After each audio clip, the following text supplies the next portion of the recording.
everyone. Welcome to the SAEM Academy of Geriatric Emergency Medicine Leaders in Geriatric Emergency Medicine event. We're so happy to have you. Thank you for joining us.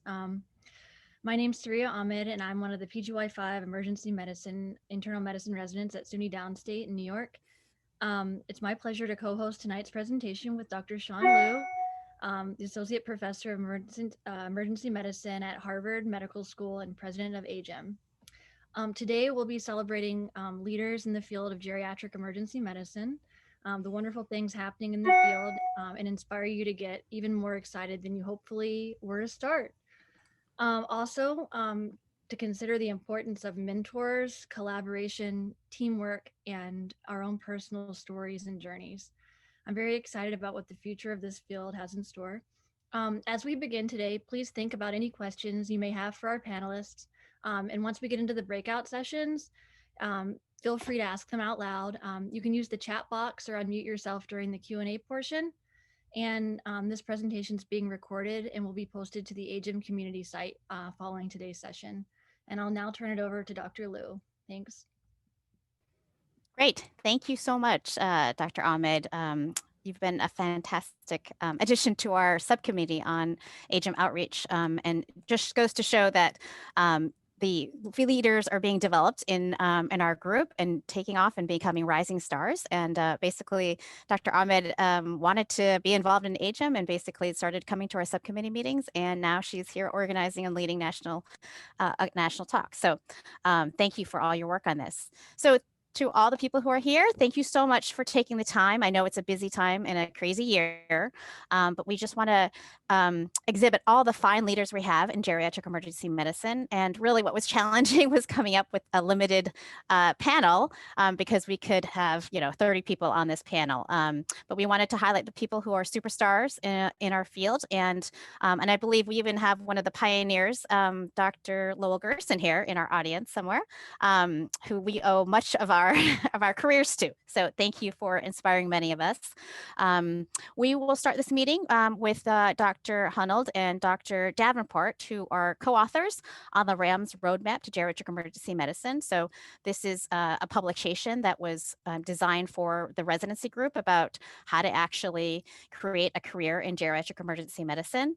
And both of these fine physicians are rising stars in geriatric emergency medicine. Dr. Hunold is a GEM Star recipient and an assistant professor at Ohio State, and Dr. Davenport is at University of North Carolina and one of my former mentees at Mass General Hospital, and both of them are superstars. So we will start with this RAMS roadmap, and then we'll go into introducing the panelists, and then we'll have a breakout session where we have an admin and a research breakout session. So if you can maybe put in the chat box which one you'd like to go into as a backup plan. We are hoping that you can just choose one or the other with Zoom, but if you don't have the updated Zoom platform, then as a backup, just put that in your chat box so we can get you to the right place. So without further ado, Dr. Hunold and Dr. Davenport.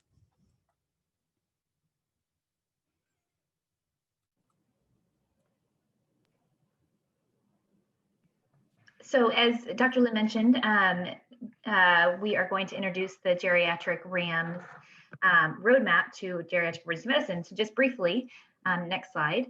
I'm an assistant professor of emergency medicine at UNC, and as well as the medical director of UNC Hillsborough and our geriatric ED at Hillsborough.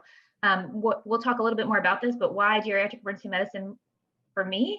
And it's a lot of the people you're going to hear from today. Great collaborators, and most of my mentors are on this call, and they've really been influential in my life. And I think just taking care of the geriatric patient population is really valuable and very rewarding. Next slide. Just a little bit about my path, because we talk a lot about this in the roadmap. I actually got my nursing degree and then went on to medical school and thought I might do internal medicine, but loved EM so much and met these wonderful people that were in geriatric EM and realized that was the right niche for me. In residency, I chose a mentor who subspecialized in geriatric emergency medicine, and then took advantage of coupling that with some administrative leadership opportunities and QI projects specific in patient experience in geriatrics, which then led me to a fellowship at MGH with Dr. Liu in research and administration. focusing most of our projects on falls prevention. I would also say in medical school residency and fellowship, do as many lectures as you can on geriatrics because it really helps you develop a niche. Next slide. All right, a little bit about me, and then we'll get to the roadmap. So as Dr. Liu said, I'm at Ohio State right now. I am research faculty, and I also do a little bit of clinical work as the director of our geriatric emergency care here. It's the same thing as what Katie Davenport just shared. It was really the great team in geriatric emergency medicine that kept me here. I initially got involved because I liked my own grandparents, and so I thought it would be good to help them. But that's not what kept me here. It's the great people. And the keys to my success, which you're going to hear over and over today, have been the great mentors and collaborators, many of whom are here. So a little bit about my path. I got started very early as an undergraduate at the University of North Carolina and was a research assistant and study coordinator. Was involved in AGEM as a medical student and a resident, and have done research the whole way through. So right now I have a GEM star. So if there's any budding GEM stars out there, I'd be happy to talk to you. And I am working on my MPH to get more statistics under my belt. So we created the RAMS roadmap. This is the SAEM page that will link you to it, really to help you know each step of the way. So next slide, what you can do to further your career. So we touched on this, but why geriatric EM? As many of you know, if you're on this call, it's a huge patient population and predicted to be 33% of our population by 2030. They have very complex days, higher rates of complication. They can be challenging to take care of due to their atypical presentation. But I have to say, they're the most grateful patient population that we take care of, and you can really make a huge difference. And Katie touched on this. Not only do we all have, hopefully, people in our lives that are getting older, but more, maybe it makes more sense to you to say, well, hopefully you're going to be old one day, and you really need to think about how you want to be treated if you're laying on that stretcher in the hallway of X hospital, in however many years it is before you get to that age group. Next slide. So this is the roadmap taking you through each step. Again, created to help you know what to do along the way. Next point. And just to point out, this is done by a med student, a resident, and then Dr. Liu, Katie, and myself. And so really it's a collaboration of all of us and a lot of input from a lot of different people. Next slide. So as a senior medical student, something you can start doing is do a geriatric selective, find a mentor that has interest in EM or geriatrics.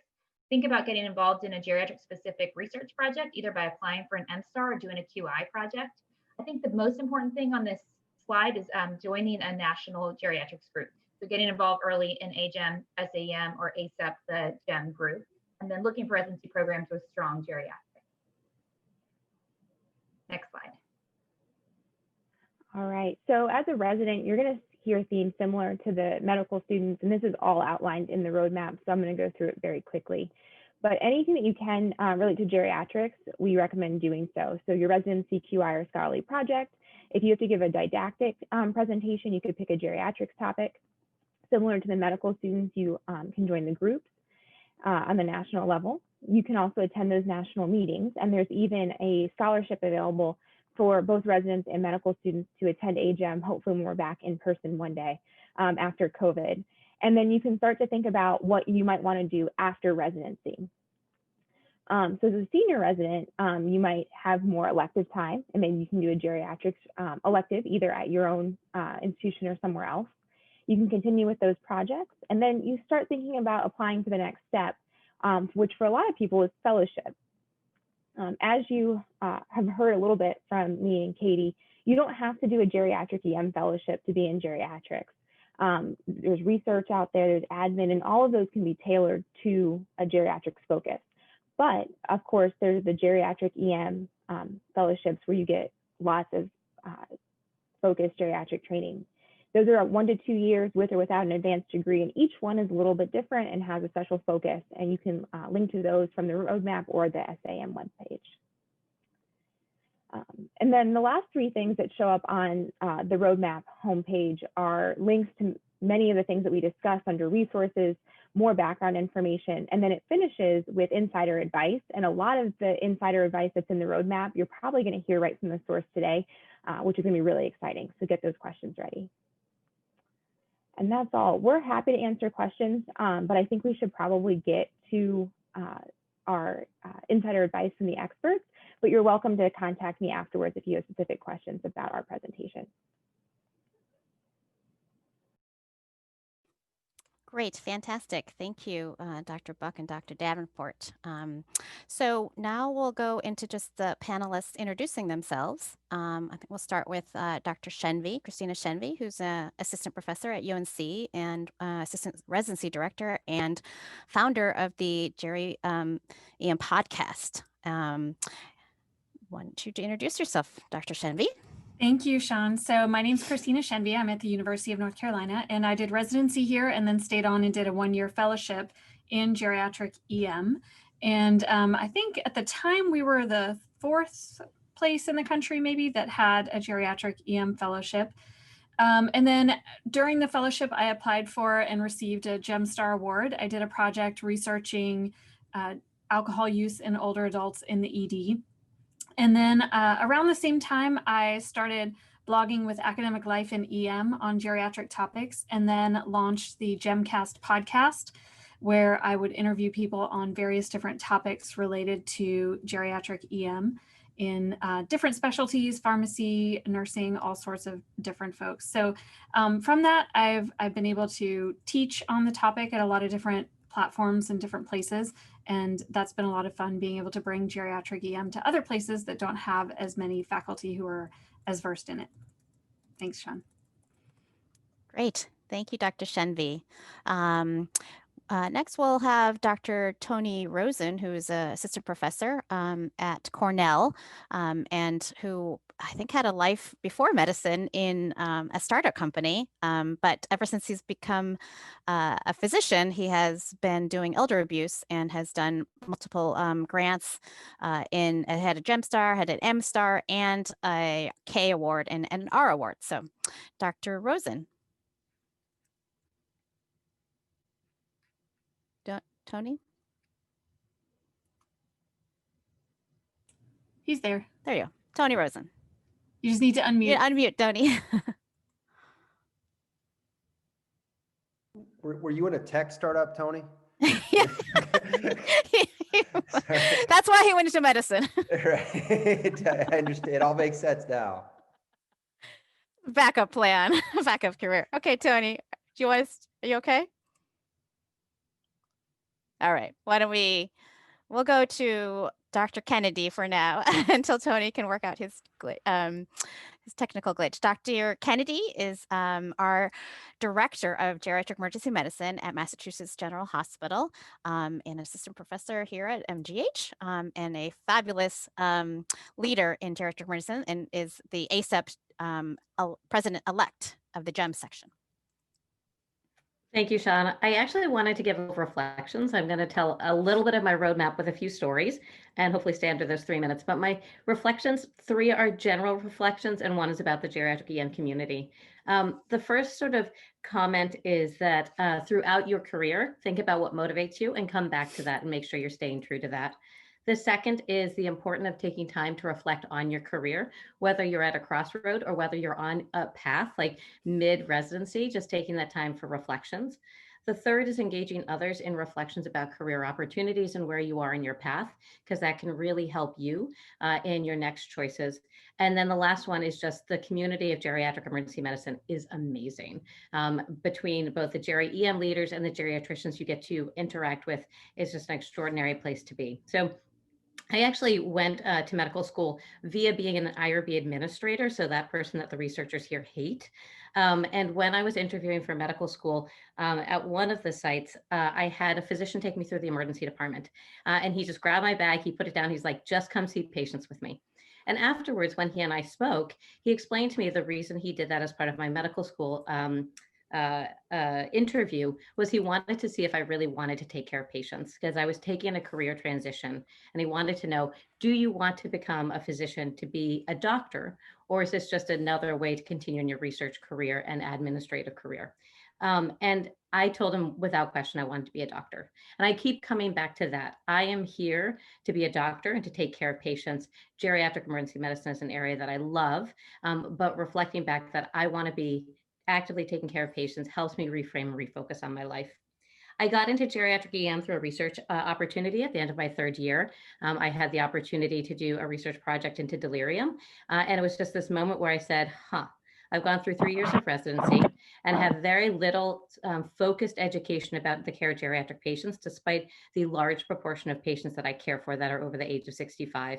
And that was really an aha moment about geriatric EM, and started doing research into this, went to my first AGEM meeting and just started to connect with some extraordinary leaders in the field and realized this was a burgeoning field and an amazing field. And that sort of got me down into the leadership path. And so I ended up applying for an RO3, for a GEMSTAR RO3, got some funding to do some delirium research, and then many years later ended up with a lot of different hats at my hospital, between administrative roles and trying to do research and trying to be a doctor. Had a moment where I needed some reflection, and I had this amazing opportunity to go to one of the U13 conferences and meet with some geriatricians there and geriatric EM leaders and reflect on my career and look at where I was. And I had my hands in a lot of different things, but they weren't interlinked.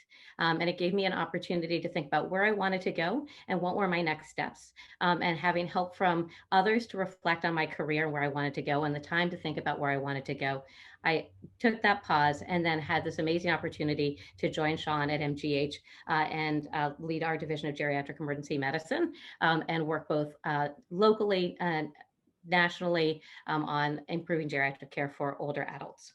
And so those are my reflections. I love the field of geriatric EM. I love the patients we care for, and I love the people we get to work with, both from a leadership perspective and a research perspective. Thank you so much, Dr. Kennedy. Dr. Rosen, I think, is able to get in now. I think he's having internet issues. I think so. Can you snowstorm. hear me, Sean? Yep, we can hear you. All right. Okay, the Tony Rosen. Right. I don't know about that. I have some slides. Should I present the slides, or maybe we're moving quickly enough that I should probably just talk? What would you prefer? Yeah, why don't you do the slides in the breakout session? It's fine. Got it.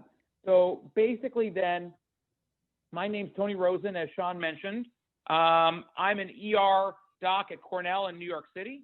And I'm right now in my basement, right outside New York City, where it has started to snow. So we are certainly getting right now the snowstorm that's going to attack our colleagues in Boston soon, and has already, I know, attacked some of our colleagues in the other parts of the Mid-Atlantic area. So when I thought about my own journey in geriatric emergency medicine research, for me, it started actually in public health school. I went to UCLA Public Health School and there became interested in geriatric epidemiology and the epidemiology of violent injury. I'm not sure what that combination says about me.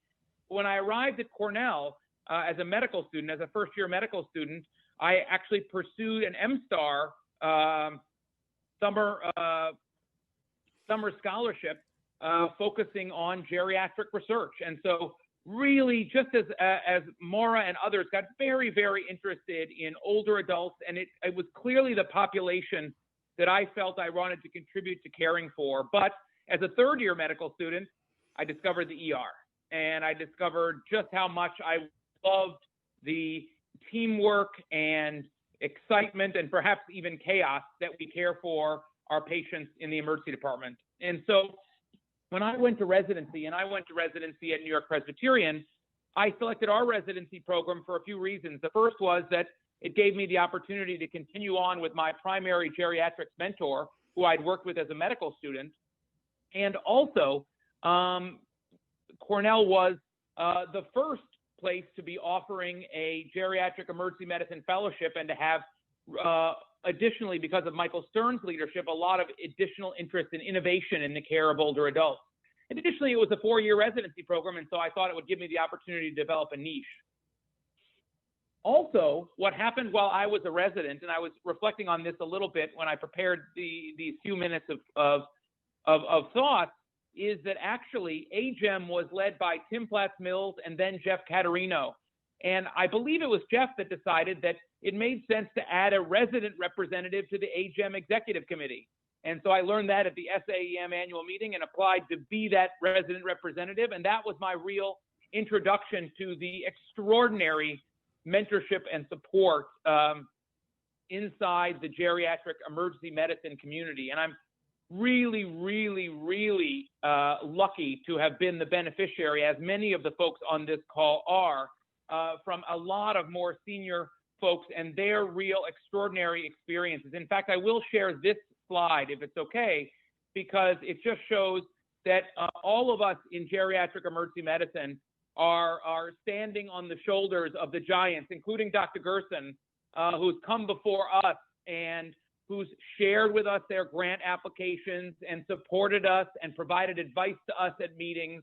And I can't have asked for a more supportive group of senior people that have really, really taken it upon themselves to ensure that our subspecialty succeeds by providing so much support to those of us who are more junior. My own research is in elder abuse, and as Sean mentioned, I was lucky enough to start with a GEMSTAR and then get a Beeson and now an RO1, which is a pretty common pathway for emergency physicians that are focused in geriatrics because of the unique opportunities that those funding mechanisms provide for us and the extraordinary success of folks before us in getting those. And if you're wondering whether I use applications of colleagues who had gotten these, perhaps the answer is absolutely yes. And whether they are warts and all, with others, I'd be delighted to. That's how we work together as a group. The last two things I want to say very briefly are the research that colleagues and I work on. I'll talk about more of this in the breakout group, is, as you can see, extraordinarily multidisciplinary. All the work that all of us do is extraordinarily multidisciplinary, and that's, I think, a real strength of geriatric emergency medicine. And I would encourage all of you interested in research to think about that kind of collaboration. And then I'll end with this, which is to say that things are even improving more. In addition to these senior folks, I feel like there's now a group of more junior and mid-career folks like us who are supporting each other and who are working together and are really building kind of a new generation, though we're not as young as we were, a new generation of geriatric emergency physicians. And it's through these two networks and this growing network that I and many folks like me have been able to become involved in GEDC, in the GEAR network, in JEDA, in GED Guidelines 2.0, and we're all starting to mentor other folks as well. And so from my perspective, that's a really, really exciting part of what we do. And so I look forward to the breakout session. Great. Thank you so much, Dr. Rosen. Next, we'll introduce Dr. Kevin Bice, who is an associate professor at UNC and one of the co-chairs of the GEDC. And I have to say that I think I was at an SAM meeting and Kevin said, you know, you should join the geriatric group. It's a group of nice people. It's a very small group of people, and they're lovely people to work with. And it's been very true. So, Dr. Bice. Awesome. Great to see you again, Sean. Thanks so much for doing this. Yeah, I'm Kevin. I'm an ER doc in North Carolina, and I get to spend a lot of time focused on the care of older adults. I guess I would just share a couple thoughts. One is that I absolutely love my job and love what I get to do. And academics is awesome. It takes time and energy and work, but the beauty is that you can, if you get lucky and put a lot of time in, you can end up selecting your own job, really. I mean, you can end up kind of carving your own path and creating a way to advocate for what you really like. So yeah, I guess I would just share, you know, I work as an emergency medicine doc a little bit at the University of North Carolina. I have kind of delved more into the policy side of things. Back when we traveled, I worked out of a policy office in DC a bunch, and then also sort of looking at how payment reform can help advance the care of older adults. And in the startup world, some too. And always from the eyes of how can we make healthcare better for older adults? How can we make acute unscheduled care better for older adults within the ED, but also outside of the ED? And I love it. I love what I do. I get to spend most of my day thinking about things I really care about. So my advice to how to get to love what you do is, first of all, get excited. Find something that's wrong. It's not hard to do. Look around, you'll see it if you open your eyes. There are things that are horribly wrong, and advocate. Our voices as physicians matter. They really do. Don't give it up. Like I'm not sure I'm the most efficient ER doc in the world anymore, but I still work about 4 shifts a month. And part of the reason I still work 4 shifts a month is because when I walk into a congressperson's office or the CEO of United Healthcare or whoever, what I'm like, listen, I don't know how to run a health insurance company. I don't know how to write a law, but I'll tell you what's happening in the ER. I'll tell you what's not working. I'll tell you what needs to change, in my opinion. And our voices, when coming from a place of integrity and passion, carry weight. So find what's wrong and use your voice. There's so much wrong. Pick something and fight for it. I'm picking the fate of older adults stuck in cots and hallways where they should not be. And how can we change that? And collectively, we've done some good work on that front. I mean, there's now 202 geriatric EDs in this country over the last 2 years, and not all of them are perfect for older adults. There's a lot of growing to be done, but they are incrementally making improvements. And that is remarkable given where we were just a few years ago. The next thing I'd say is work with fun people. Don't try and do it alone. Get excited and then work with other fun people. Drag them into it. Have them, like, make it a part of what they do. And when you're working with fun people, eventually make sure you make it good for them. I think one thing that a lot of us do, the way I get to do what I get to do today is by working with a lot of people that, you know, my goal in each job is to make myself irrelevant, is to end up working with people that can fill my shoes better than I ever could. And then continue to move on and get to do different things.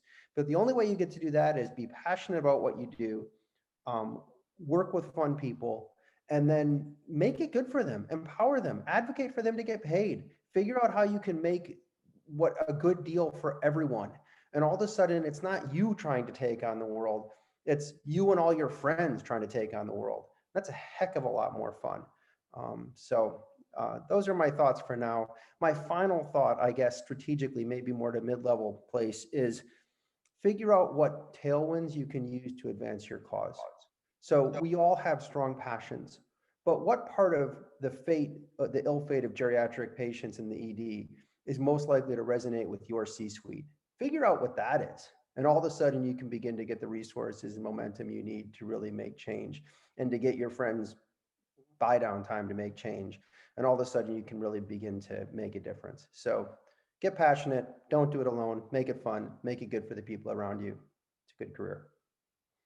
Great. Thank you, Dr. Bice. And last but certainly not least, a man who probably doesn't need any introductions is Dr. Chris Carpenter, who's a professor at WashU in St. Louis and is deputy editor at the Academic Emergency Medicine, is also on the SAEM board. And we could probably spend an hour talking about his accomplishments. And secretly, I would like to know his secret sauce, because how he accomplishes everything he's doing. My to-do list really every day is like respond to Chris's emails and try to keep up. But I also want to thank him eternally for being an amazing mentor. And as you know, mentorship is hugely successful in the career in medicine. So without further ado, Dr. Carpenter. Thank you for the nice introduction, Sean. Way over flattering. I am really happy to see this event happening, and I'm excited to hear all these stories and listen as well. I'll keep it real brief because I can go into more detail in the breakout session for those interested in researchers. I started my career very intent to become a cardiologist, an interventional cardiologist. I fortunately had a break in the military because I had a military payback, got to do dive medicine for 4 years. Right before I went off into the Navy, I had a horrible experience with both of my grandparents in the emergency department at 2 different extremes, one getting undertreated, one getting overtreated in the ED, and emergency physicians who did not seem to want to listen or care. And so I had 4 years to think about that. And when I came back to my residency, really focused on geriatric emergency medicine and changed my trajectory to do emergency medicine and internal medicine. And midway through my training, I wanted to do research because I was finding that I couldn't get the answers to most of the questions that I had. And my mentor in Pittsburgh told me to call up this guy in Ohio called Gerson. And I must have bugged him with 50 emails and hundreds of questions. And he graciously answered all of them, helped me to get an Emergency Medicine Foundation grant to study falls, and really launched me into my career. And so many different opportunities have come up since that time that I will try to explore and give some lessons learned in the breakout session. So thank you for the opportunity. Thank you so much, Chris, Dr. Carpenter. So if you haven't put in the chat your breakout room selection, remember it's either admin or research if you don't have the latest Zoom. And so we will be breaking out into these two sessions for the next 20 minutes. And Dr. Ahmed is just going to have you think about a question as we're transitioning during the break. Yeah, as we're transitioning over, just think of the last time that you worked with an attending that you really looked up to, and think of a question that you wished you would have asked them, or something that you had been thinking about and didn't get a chance. Yeah. So great. You can go under the breakout room area and just select admin or research, and we'll see you there. The things that are my life lessons learned here at 25 years into my career are to make sure you prioritize family with all of these tasks that we have: administrative, clinical, teaching, research, editing, etc. It never ends. That we could be here 24/7 and still have more demands put upon us. Make sure your family knows why you're doing this, why you're away, why you're going to SAM meetings, why you're on phone calls all day, most days.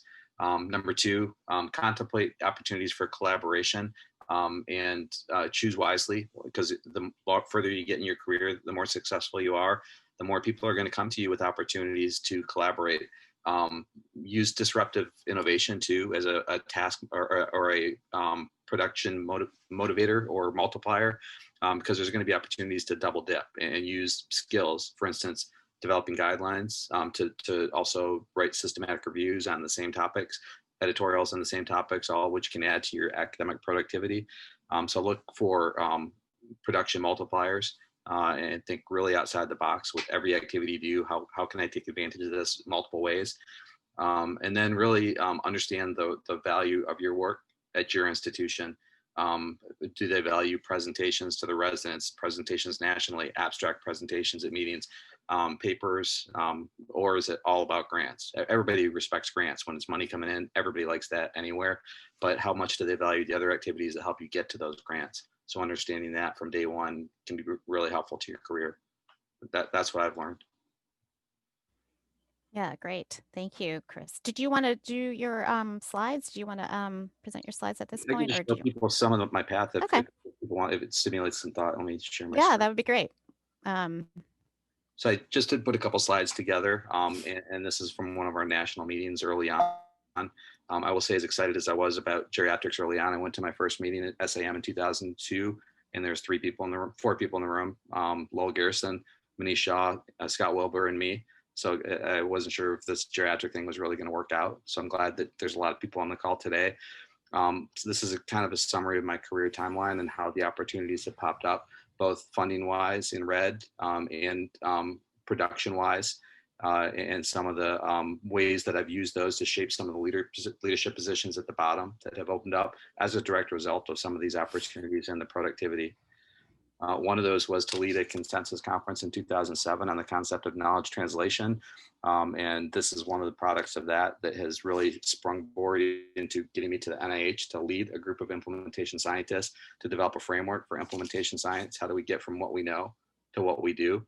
And that led to being invited to Europe to develop actually consort-like reporting guidelines for implementation science, so that every grant at the NIH or PCORI or CDC that has implementation science, every paper that goes into an implementation science journal needs to use these reporting standards to do that. Pretty powerful position to be in, and the source of a lot of consultations that I do nowadays. At the same time, I'd been asked to join the editorial board of Academic Emergency Medicine by Lowell Gerson, and was able to gain some skill sets there, and then introduce a series to the journal called Evidence-Based Diagnostics that then led to this textbook. But it's led to a whole series of articles that really put me in front of the SAM board of directors, because every year one of these articles, or more than one, has been in the top 10 most cited list, has the highest alt metrics. So that really put me front and center with the SAM board of directors and helped me to gain a seat on the board of directors. And then when COVID hit this year, I was able to rapidly pivot, use that same process of developing diagnostic summaries to really tackle COVID, something that was important to everybody, for our safety, for our patients' safety, for efficiency of testing and ED thoroughfare. And again, that really was helpful. Has nothing to do with geriatrics, but it was taking an opportunity that I had at the editorial board level to really help our specialty out. Geriatric wise, I had opportunities to collaborate with lots of folks that I'm going to show at the end, but to really pinpoint what was going on in geriatrics over a longitudinal period of time. This was a study where we actually picked up the phone and called all the self-reported geriatric EDs in the country, and found surprisingly that, maybe not surprisingly, that quality was all over the board.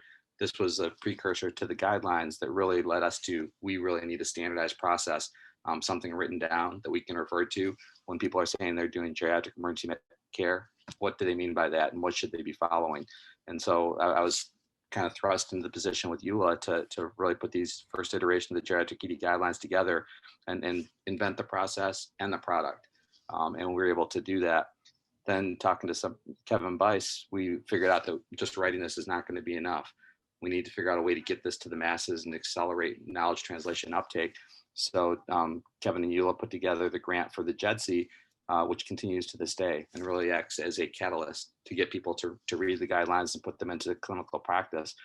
And at the same time, the American Geriatric Society came to me with all these junior investigators and surgical and medical specialties that needed some mentorship, early stage, and they want to be R1 investigators someday, but how do they get there? And so I was, along with the late Art Huria, put in charge of this GemStar U13 conference series, and got to interact kind of like Forrest Gump with all the leaders in geriatrics around the country, and really learn a lot from them. But really, most importantly, help the junior investigators to write their grants, their GemStars, their K Awards, and some of them are now getting to the R01 stage. That has now transformed into the ClinStar grants. And I would encourage everybody who's looking at research careers, check out the ClinStar platform, because there's a lot of resources, including virtual mentoring, where you can pick up the phone and have a meeting with one of the leaders in the field, whether that's falls or delirium or med safety. We've got access to some of the leaders in the field to really allow you to be a mentor. For those that don't know, this is the late Peter Rosen, Rosen's textbook of emergency medicine. He and I had conversations for about 8 years about geriatrics, because he said, you know, I respect that you're trying to take care of old people like me, but I think you're wasting your time, because back in the early days in emergency medicine, we wanted to be anybody could come into the ED and get the care that they needed, anyone, any place, anytime. Now you've got the peds people fracturing off. Now you geriatric folks want to fracture off. You got trauma people and ultrasound people fracturing emergency medicine. So everybody's got their little unique subset of skills, but they can't really do everything for anybody. Over that period of time, able to convince Peter that there's value here, that there is a subset of knowledge that we need to acquire for geriatrics, to the point where he actually led the development of this textbook in geriatric emergency medicine before he passed away a couple of years ago. I've already talked about my lessons learned, things that are really important to me. Family, keep them front and center, whatever you do, because time is finite. And then just so many people that, like has already been said by others, my career has touched base with so many folks. And even after I put this together, I thought of those that I had forgotten. It's a very receptive community, without exception. And some of these folks are around the world, because this is not a problem in the United States alone, geriatric and older adults. There's so many folks thinking about so many different aspects of this. So take advantage of this community, and I'm happy to be part of that assistance package. So that's what I've got, Sean. Yeah, thank you so much, Dr. Carpenter. Always inspirational, and just what we always appreciate about you, Chris, is that when you mean that you're going to mentor somebody, you actually like go through all the papers, all the like revisions, and don't just say like mentorship, kind of just a name only. So you really commit to being a great mentor. Dr. Rosen, did you have slides that you ultimately wanted to share, or did you share them in the introduction part? Either way, we can go to questions if you don't have those. You have to, yeah, okay, great. You're muted, or is your phone muted? From my perspective, let me the main thing that I wanted to highlight, for me, I think I said something already about the community, and this gives me yet another opportunity to thank Dr. Carpenter and Dr. Gerson and many, many other folks who've been really instrumental in supporting me and many, many folks like me. And it makes a huge difference. At the very beginning, I think that in that meeting where it was just Chris and Lowell Gerson and Scott Wilbur and a few other folks, I think those folks committed not only to the subspecialty, but also to the people that might come along that were interested in the subspecialty. And hopefully we who have benefited so much from their insights, inspiration, but also mentorship are at a point now in our careers where we can turn around and offer a lot of the same support and advice to others. The first piece I would say from a research perspective, and I mentioned it briefly in my initial presentation and Sean mentioned it in the introduction, is that one of the things that's exciting about geriatric emergency medicine are the specific funding mechanisms that are available to us.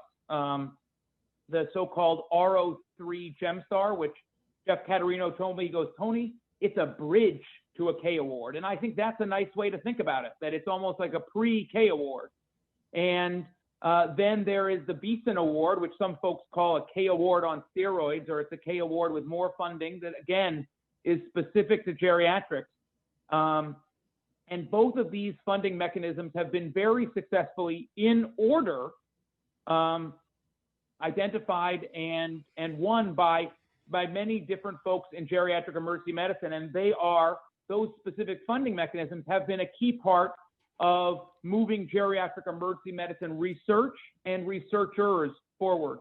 In addition, there are foundations that are specifically focused on geriatrics, both national foundations like West Health and the John A. Hartford Foundation, the Gordon and Betty Moore Foundation, but also potentially local foundations in your community.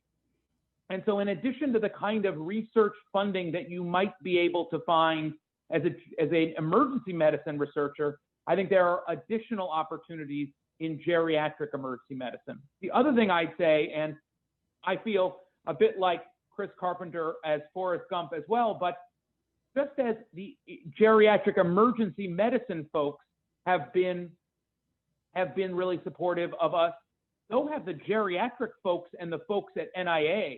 I feel like people in geriatrics have been really excited to support emergency physicians interested in older adults. And I think that geriatrics has recognized that the way to build geriatrics research is not by focusing only on geriatricians, but rather by focusing on specialists like urologists and dermatologists and other subspecialists on geriatric research.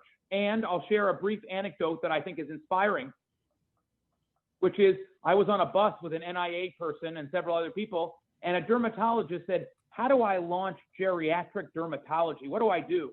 And the NIA person looked at them and said, you should do exactly what emergency medicine has done. And so this is another thank you to Lowell and to Chris and to Manish and to Jeff Caterino and to many, many others. I think that we now have built a pipeline. I think that if you are interested in emergency medicine research, geriatric research is a great choice. I think if you're interested in geriatric research, I think geriatric emergency medicine research is a great choice. And I think there are a lot of opportunities, a lot of resources, and a lot of support. And the community is growing. And the community of folks, again, it's really exciting that Katie and other folks are now joining the post-residency crowd. Katie and I are folks, and then I promise to stop. Katie and I are folks that were identified in medical school and residency as interested in this topic. And so we're people that have been from the ground up. And I think that we're out there now looking for more people like that. But if you're joining after residency, that's wonderful also. We think that this community can and should grow, and we're excited to do everything we can. I got an email last night from somebody saying, Tony, can you share your GEMSTAR application with me? And I was like, sure. And that's, I think, the kind of community that we want to develop. Sorry, Sean, I hope that's okay. Great. No, fabulous. I just want to open it up to anyone, either in the chat box or just unmute yourself if you have questions for our illustrious panel.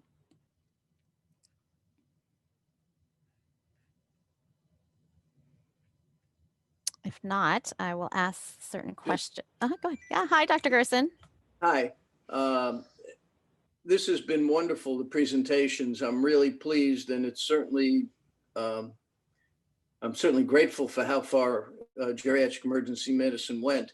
one just little bit of history and research that might be interesting is all of this started with an award from the John A. Hartford Foundation to the American Geriatrics Society to train surgeons and related medical specialties. We're a related medical specialty, recognizing that there can't be enough geriatricians in the world to handle the growing issues of older people, the growing number of older people. And one of the things that they developed is the Dennis A. Janigan Award, which was actually the precursor to the Gem Stars that grew into it. But I was able to convince people like Chris and Eula and Scott to apply for these Janigan Awards and work with each other. And that's really where it all began, is with the American Geriatric Society receiving the John A. Hartford Foundation Award for training surgical and related medical specialists in geriatrics, and it led to this wonderful development. So I'm really pleased.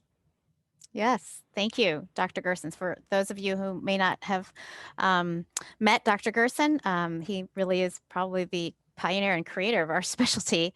And AGEM actually has a prize named after him and in his honor. And those prizes are for people who are huge leaders in our field. So we owe so much to Dr. Gerson, and it's great to see you.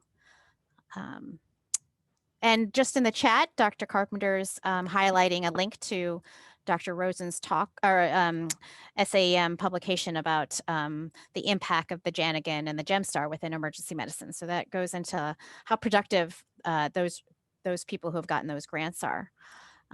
Just some questions that we would love to see if any of you can answer. Maybe like, what are some of the pitfalls that you experienced along the way? If you could do things over again, what would you have thought of as, some pitfalls? I'll speak to one pitfall. I came to an institution that unfortunately, soon after I arrived, devalued geriatrics and made it a lot harder to do geriatric research, particularly as a young person looking for mentorship. So you do want to, as you go on in your career and pick the place of work where you're going to settle down, make sure you understand the philosophy around geriatrics, because the NIA certainly knows those that are geriatric friendly and those that aren't. And that may be something that sways your early grant scores. Mm-hmm. Great point. Yeah, I think that's a great point. And I think that from my perspective, the other advice that I would have is that it's really important, as Chris says, to make sure that the institution that you have has support, likely outside the emergency department for the work that you're doing, in addition to inside, and geriatrics is an important place. I think also it's important to recognize that often you're not going to be able to get enough mentorship inside your institution, and building structured mentored relationships outside your institution, both from geriatric emergency physicians elsewhere, from geriatricians elsewhere, from emergency physicians elsewhere. That's been really important for me. It took me a while to find the folks and to build relationships that work for me and for them. But I think that we're still small enough that it's important to look outside your institution as well. The other thing that I would say is, and again, I think this is the kind of advice that we all get at this stage in our careers, like, you say yes to everything. No, say no to everything. No, say yes to everything. Yeah. Don't talk, right? Right. It's important to make sure that you have a sense of what your long-term goals are, and to filter what it is that you're saying yes and no to through those long-term goals. I will tell you from my own pitfalls, it is so much more easily said than done that it's hard to even express, but try to keep in mind that you should have long-term goals. You should know what they are, you should write them down, and you should try to filter things that you're asked to do, things that you decide you want to do, through those long-term goals and see if they align. And that can often help you make decisions about what kind of opportunities you should accept, and what kind of opportunities you should politely say, I'm not sure I'm the right person for this. Great points. Thank you. Things that we all should be reminded of. Any else have questions? Otherwise, I think we have 2 minutes left. And both of you, I think, or certainly Tony, you alluded to like finding a good mentor. And I think that is certainly one of the keys to success. Can either one of you just chat about how do you find a good mentor? I'm happy to start this, although I'm sure Chris has some insights as well. I think that that my primary mentor has been my mentor since medical school and is in geriatrics.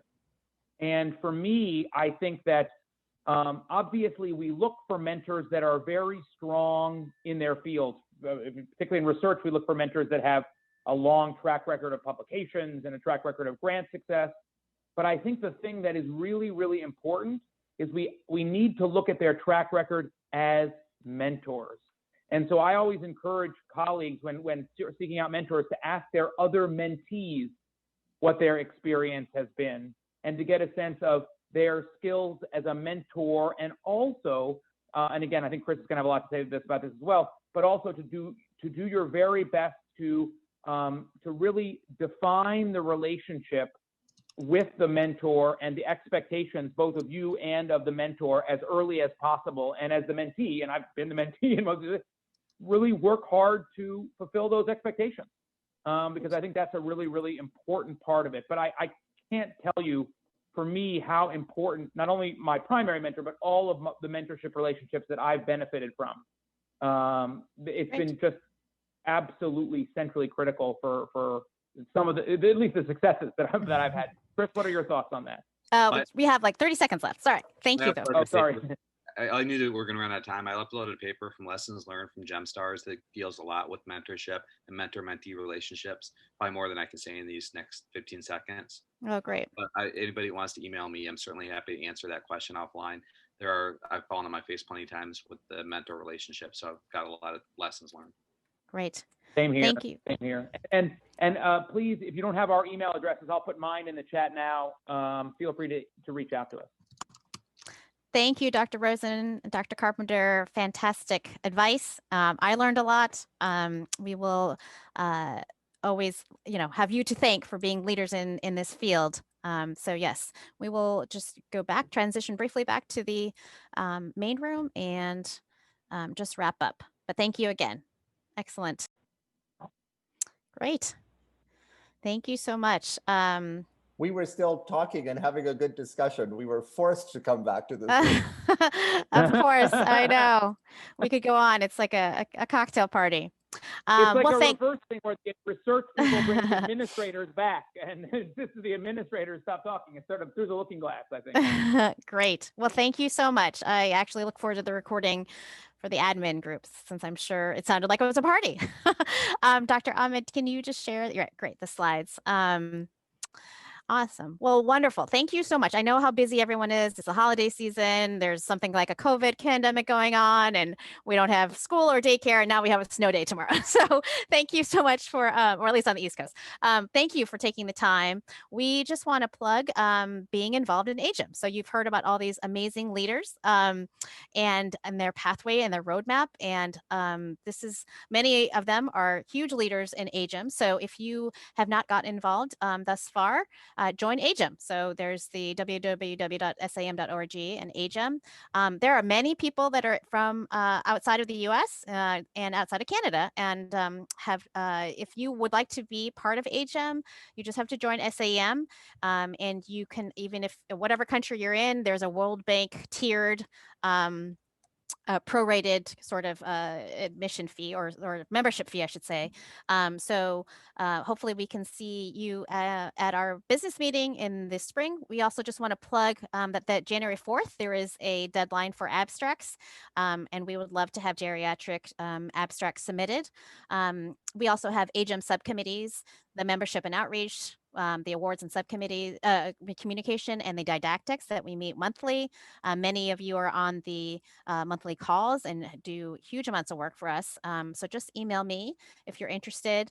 Again, you can also follow the AGEM and SAEM Twitter handles for updates, and as well as the look at SAEM online for Twitter feeds about what we're doing in geriatric emergency medicine.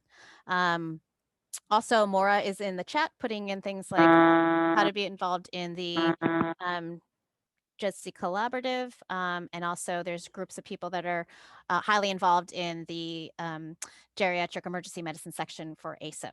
So wanted to thank you all and keep you, I'm sure you may have 5 o'clock meetings or the next hour meetings, but thank you so much to all the leaders. You are all inspiring. We appreciate all you do, and just wanted to wish you happy holidays and to be safe, and hopefully we'll all be vaccinated soon, and that 2020 will be largely a very different year. So virtual hugs to all of you, and thank you for all the work you're doing to improve the care of the geriatric population.